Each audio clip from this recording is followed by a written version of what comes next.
जिस्मानी अमराज के लिए हकीम महमूदुल हसन तौहीदी चैनल को सब्सक्राइब कीजिए। बिस्मिल्लाहिर्रहमानिर्रहीम अल्हम्दुलिल्लाहि वहदा वस्सलातु वस्सलामु अला मन ला नबिय्य बअदा वला रसूल बअदहु वला मासूम बअदा अम्मा बाद। मोहतरम नाज़रीन किराम, अस्सलामु अलैकुम वरहमतुल्लाहि वबरकातुहू। जैतून के फल के क्या क्या करिश्मात हैं, क्या क्या कमालात हैं, क्या क्या इसके अंदर बरक़ात हैं, इंसानों के लिए क्या क्या, पूरे जिस्म के लिए सर से लेके पाँव तक, और ख़ास तौर पर मर्द हजरात जो है उनके लिए इसके अंदर क्या क्या अल्लाह ने फ़ायदे रखे हैं। ये जैतून का जो दरख्त है ये बहुत ही बाबरकत और मुबारक दरख्त है। इसकी अल्लाह रब्बुल इज़्ज़त ने कुरान मुक़द्दस के अंदर इसकी कसम भी खाई है और इसका ज़िक्र भी फरमाया है, ज़ैतूनतिन ला शर्क़िय्यतिन वला ग़रबिय्या। ये जैतून का तेल, इस पे अलग किसी वक्त आपको कुछ इसके आपको तजर्बात बताएंगे। आज हम आपको जो बता रहे हैं ये जैतून का फल इस्तेमाल करने का है। इसका मुरब्बा भी बाज़ार से मिलता है, इसका अचार भी मिलता है, और ये प्रिजर्वेटर में डाला हुआ बोतलों में बंद दुनिया के हर मुल्क में हर स्टोर पर आपको जैतून का फल मिलेगा। पाकिस्तान में भी कल्लर कहार के इलाके में जैतून की काफ़ी काश्त हुई है। 8-10 साल पहले लोगों ने जैतून लगाया, अभी वो फल भी दे रहा है और वो उसका रोगन भी निकाल के जैतून का ऑयल भी वो बेचते हैं। तो पाकिस्तान में भी इस वक्त जैतून की काफ़ी पैदावार है और दुनिया के हर मुल्क में, और ये हज़ारों साल पुराना जैतून का दरख्त है। और ये जैतून का दरख्त वो है कि जिसके लिए बरकत की दुआ 70 नबियों ने की है, और अल्लाह रब्बुल इज़्ज़त ने जैतून की कसम भी खाई है, इसके फल की तारीफ़ भी की है, इसके तेल के चिराग की अल्लाह ने अपने नूर से मुशाबहत दी है कि अल्लाह का नूर इस तरह है जिस तरह एक चिराग के अंदर जैतून का तेल जल रहा हो, उसकी रोशनी चारों तरफ है।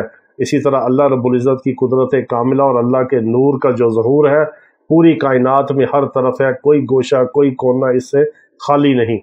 और ये जैतून की डाली जो है ये ज़माना कदीम से अमन की अलामत भी है। अक़वाम मुत्तहिदा के जो उसका जो झंडा है उसके ऊपर जैतून की टानी बनी हुई है, और 9-10 मुल्कों के झंडे के ऊपर जैतून की टानी है।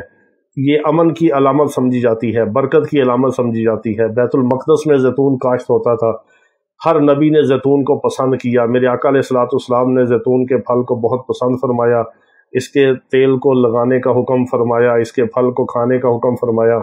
इसके अंदर बेशुमार अल्लाह ने फ़ायदे रखे हैं।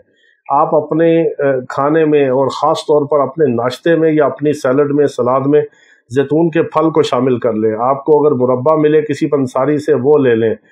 खुशक फल भी अब मार्केट में आ गए, आप वो भी लेके उसको पीस के इस्तेमाल कर सकते हैं। जैतून का अचार आपको हर जगह मिलेगा, सिरके में, प्रिजर्वेटर में, बंद बोतलों में आपको सफ़ेद स्याह जैतून दोनों किस्में मिलेंगी। बाज़ तुलसी के साथ है, बाज़ तुलसी के बगैर है, फीका है, बाज़ नमक के साथ है। मुख्तलिफ़ कंपनियों ने मुख्तलिफ़ हालत में इसको महफूज करने के लिए प्रिजर्वेटर डालकर, बेंजोइक एसिड वगैरह डालकर इसको महफूज किया है।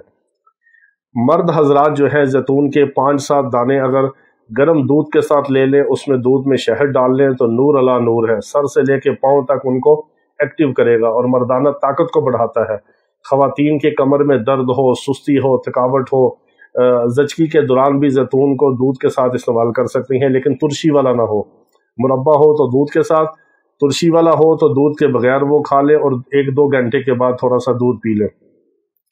जैतून के फल को आप अपनी सलाद के अंदर काट के डाल सकते हैं। आजकल पिज़्ज़े वाले पिज़्ज़े के ऊपर लगा कर बेचते हैं वो अपना पिज़्ज़ा।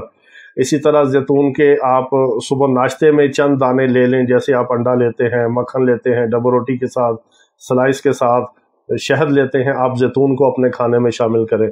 इसके बहुत ज़्यादा कमालात हैं। जैतून के तेल के बारे में हम इंशाल्लाह आपको अगली किसी वीडियो में इसके कुछ हैरत अंगेज़ करिश्मात बताएंगे। तो जैतून का फल अल्लाह की बहुत नेमत है, जो खाता है वही इसके फ़ायदों को अपनी आंखों से देख पाता है। अल्लाह ताला तमाम बीमारों को शिफाए कामिला अजला मुस्तमिरा अता फरमाए। वाखिर दावाना अनिल हम्दुलिल्लाहि रब्बिल आलमीन।